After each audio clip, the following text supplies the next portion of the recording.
The message that I've been getting loud and clear and more strongly as time goes by is that it's time for him to go, and I agree. The latest I've heard is that close to 30 names are now on the initial document, which does have a clear common pledge of the Prime Minister has to go.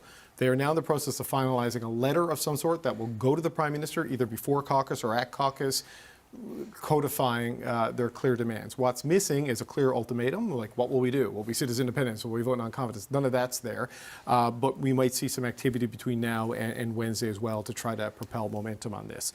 So the cabinet is pushing back, Fred, but they don't know what they're pushing back against, really, right? They don't know the size, the scale, the strength of it. What do you think happens? It's a fascinating civil war erupting here. You know, Trudeau's now fighting a two-front war. He's against the Conservatives who are pounding him every day, and now he's fighting his own caucus. Mark Miller, his comments were like calling his fellow Liberals entitled, and he's going to war with them, and that's what's breaking out here. And his comment about sleepwalking into something like what.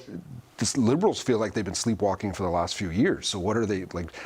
The Trudeau team needs to put something forth, some kind of plan, some kind of this is how we're going to do it. It feels like it may be way too late now. I don't know how you do this. And, I don't think you need an ultimatum other than 30 Liberal members of Parliament saying you need to go. That is going to be incredibly damaging as this continues to unfold over the next week or so. Mel, they also seem to think that in addition to the people who have signed onto this document, there are people like Sean Casey, who's not part of this. Totally. But agree, yep, and will speak up. And I think they're kind of counting on that. Now, I don't know. I don't know what the Prime Minister's office is going to do. They obviously have to listen to it and assess it and see what it is before they respond. But totally. What do you think plays out next week? Well, hearing Minister Miller and the two words that you kind of pulled out, Fred, are the same ones that I did. The fact that he mentioned entitled. You want to talk about entitled? The Liberal government's approach, particularly Cabinet and the Prime Minister's whole approach the last 2 years is let's just wait it out and see if people start liking us again. Like just this thought that if they just wait it out and they just wait for the Conservatives to make a mistake, everybody will come back to them, everybody will love them again. Like it's not, let's change our communication tactics. It's not, our message isn't resonating. It's not, we're not meeting the moment. It's, just give it time and folks will come around. And the other thing, the sleepwalking, it seems like the Liberal government has been sleepwalking into giving Pierre Poilievre the win. They have no plan. They haven't been able to communicate anything. I know we've said it a few times, but why is the Prime Minister running? If that is the Minister's remarks to his colleagues, to your point, that let's go back to, we're in a minority government. You can't piss people off like that. Like I can't imagine that those, 30 or so MPs will like hearing that. And I don't know that it's going to bring them on side. To me, what it would say to me is, I'm dismissing you. I don't think your concerns are real. I don't think what you're hearing is real. And, if you're not happy, well, tough. And that's not a position that the Liberal government can be in right now in the, context that we're in. I think right now, to your point, Sean Casey was, as I understand it, was called by a reporter and said, I'm going to go on the record. So there is a bit of a problem where, you're expecting somebody else to throw your snowballs. You make a good point about not all these cabinet ministers are resigning because they're upset. But I do think, we've always had to be prepared that they've been in government for a long time. There are other people that are going to announce that they're not reoffering. And I think on a case-by-case basis, that's going to be a big tell. Right. So my information as of right now, Fred, is that at least amongst the cabinet, everyone who's not running has said has made it clear, right? Starting with O'Regan, going to Rodriguez, and now these four.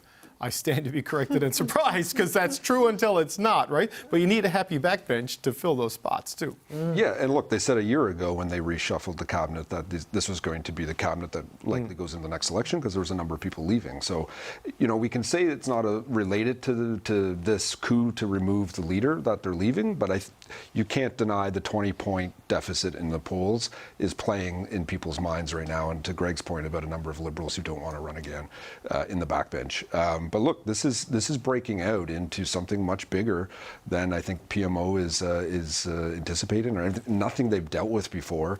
I can't remember actually any time that a governing prime minister had to deal with this type of a coup. Chrétien Martin is the only thing I can think of where someone in you power. had a leader. Right? You had Martin leading yes, the charge, exactly. trying to replace him. him. Right now, there's just, you have to go. We don't even know what we're going to replace you with. And that, not that I want to caution the Liberals in anything, but at the same time, you got to be careful Other than who get a are you narrative. replacing. Because, this week we saw, I think Trudeau actually showed a bit of fight in him. I don't know who they replace him with that could actually campaign at his level. So that's going to be something they have to think of too. It's interesting with the Chrétien Martin, memories coming up. Eddie Goldenberg, who was the top advisor to Jean Chrétien, and by the way, ironically, fought to the bitter end to keep his prime minister in power, has written an opinion piece saying Justin Trudeau should go, right? And so you get this sort of stuff happening, Melanie, and you saw Dan Vandel saying it's young MPs who are nervous about their futures. Well, Sean Casey was born in 1963 and got elected under Michael Ignatieff. I don't know if that's the case there, but what do you make of the whole continuum of that stuff? Right, and you said ironically, but who would know better that, when it's your time to go, it's your time to go, and if you're going to go gracefully, like who would know better? So I thought that was interesting.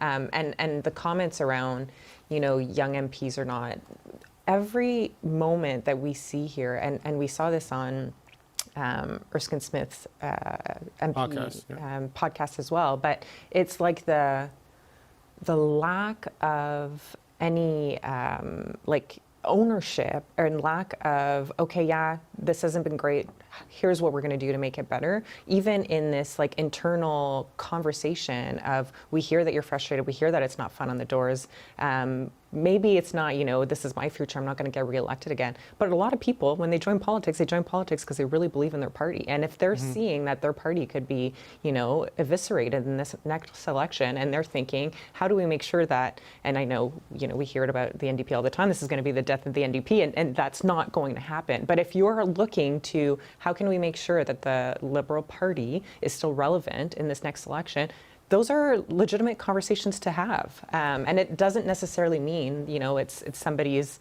worried about their own future. Like, those are healthy conversations to have. And the fact that they're so dismissive of them, and what it sounds like is a lot of these folks raise those concerns internally, and they raise them to the Prime Minister and his team, and nothing has changed. So now, it's public now. So I don't know. I feel like it's very dismissive, and I can't see how it gets any better if it stays that way.